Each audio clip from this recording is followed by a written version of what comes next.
سيقول السفهاء من الناس ما ولاهم عن قبلتهم التي كانوا عليها قل لله المشرق والمغرب يهدي من يشاء إلى صراط مستقيم وكذلك جعلناكم أمة وسطا لتكونوا شهداء على الناس ويكون الرسول عليكم شهيدا وما جعلنا القبلة التي كنت عليها إلا لنعلم من يتبع الرسول ممن ينقلب على عقبيه وإن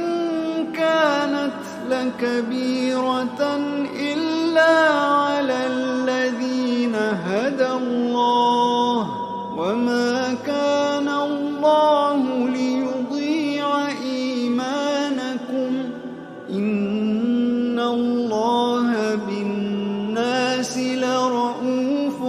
رحيم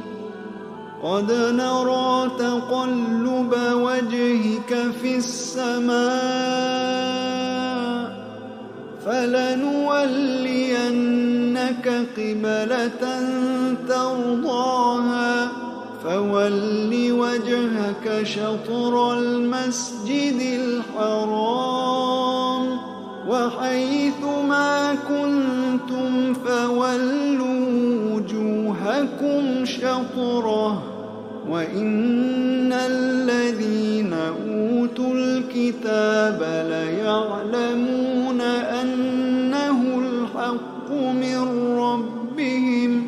وما الله بغافل عما يعملون ولئن أتيت الذين أوتوا الكتاب بكل آية ما تبعوا قبلتك وما أنت بتابع قبلتهم وما بعضهم بتابع قبلة بعض ولئن اتبعت أهواءهم من بعد ما جاءك من العلم إنك إذا لمن الظالمين الذين آتيناهم الكتاب يعرفونه كما يعرفون أبناءهم وإن فريقا منهم ليكتمون الحق وهم يعلمون الحق من ربك فلا تكونن من الممترين ولكل وجهة هو موليها فاستبقوا الخيرات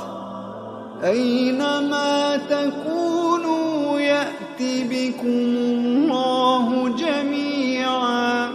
إن الله على كل شيء قدير ومن حيث خرجت فول وجهك شطر المسجد الحرام وإنه للحق من ربك وما الله بغافل عما تعملون ومن حيث خرجت فول وجهك شطر المسجد الحرام وحيث ما كنتم فولوا وجوهكم شطره